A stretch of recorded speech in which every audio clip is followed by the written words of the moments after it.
이재명 대표의 연임 문제로 지지층 내에서도 의견이 갈리고 있습니다. 본질은 얼마나 이재명 대표께서 잘하셨으면, 그리고 공천 혁신과 총선 대승으로 큰 효능감을 주신 이유가 현재 민심의 바탕이겠지만, 오늘 나온 여조가 재밌습니다. 전체적으로 보면 이재명 대표 연임과 관련한 긍부정은 팽팽하지만 두창이를 지지하는 모지리들 사이에서는 압도적으로 연임에 반대합니다. 사실 저는 지금까지 이재명 대표께서 연임을 하실 것이란 생각은 안 했습니다. 실제 측근들 다 떠나간다고, 그리고 힘들다고 기자회견에서 안 하신다고 하셨죠. 그런데 여론이 이런 상황이다. 그러면 무슨 문제가 있을지 영상 보시고 이어가 보겠습니다. 그런 분위기가 있어요? 실제로 그런 말을 하는 분들이 많이 생겼고, 말하지 않아도 실제로 그렇게 해야 되는 거 아니냐 하는 의원들이 이제 많이 늘어났습니다. 그래요? 네. 그리고 이게 정치는 예측을 한번 해봐야 되잖아요. 근데 이제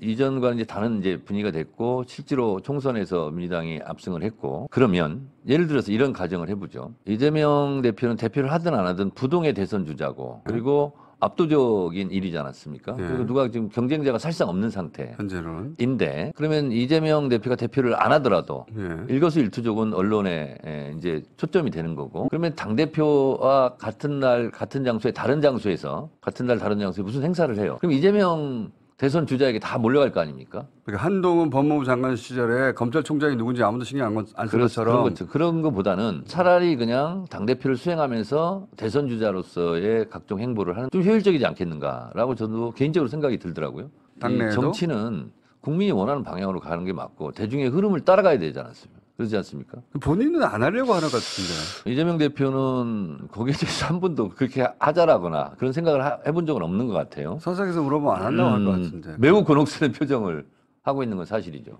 그분 성격상 안 한다고 할 것 같은데. 네, 이런 부분도 논리적으로 당연히 이해가 가지만 이재명 대표는 이번 총선 과정에서 굉장히 어려운 상황에서 민주당의 압승을 견인함으로써 본인의 능력을 입증했습니다. 지금 당내의 산적한 문제를 해결하기 위해서는 강력한 리더십이 필요한 것도 사실입니다. 안타까운 것은 이재명 대표 말고 이게 할 사람이 없어서, 그리고 믿을 만한 사람이 없어서 문제인데, 지금 이재명의 뚝심으로 이 결과를 냈고 똘똘 뭉쳐 있어서 시너지를 낼 수 있다는 것도 공감합니다만, 언론에서 이재명 대표 연임 후 대차게 가려고 슬슬 분위기 잡고 있습니다. 만약 연임으로 방향 잡아서 실제 연임하고 나면 독재라고 엄청 까댈 게 뻔합니다. 그런데 저는 이번 국회의장 선출과 관련해서 조금 변수도 있다고 봅니다. 만약 추 장군이 떨어진다. 그러면 저는 민주당 지지층이 추미애 장군을 차기 당대표로 추대할 것이라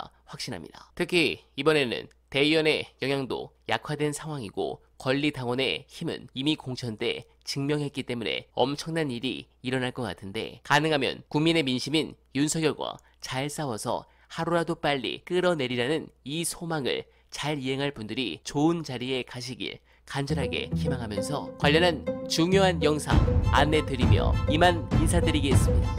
이번 선거 과정에서 우리 당원과 지지자 여러분들이 너무 큰 역할을 해주셨습니다. 공천 과정에서는 공천 혁명을 우리 당원들의 손으로, 또 우리 지지자들의 손으로 해주셨습니다. 대한민국 민주당 역사상 없던 가장 현역 교체율이 높은 신진들의 진입이 가장 많은 공천이었다고 합니다. 40%가 넘게 새로운 인물들로 교체가 됐다고 하고요. 정말 시스템에 의해서, 절차에 따라서, 투표에 의해서, 당원들의 권리 행사에 의해서 자연스럽게 경쟁을 거쳐서 교체가 됐다는 겁니다. 거기에 정말 중심적인 역할을 한 분들은 우리 당원 여러분들이죠. 권리당원 여러분.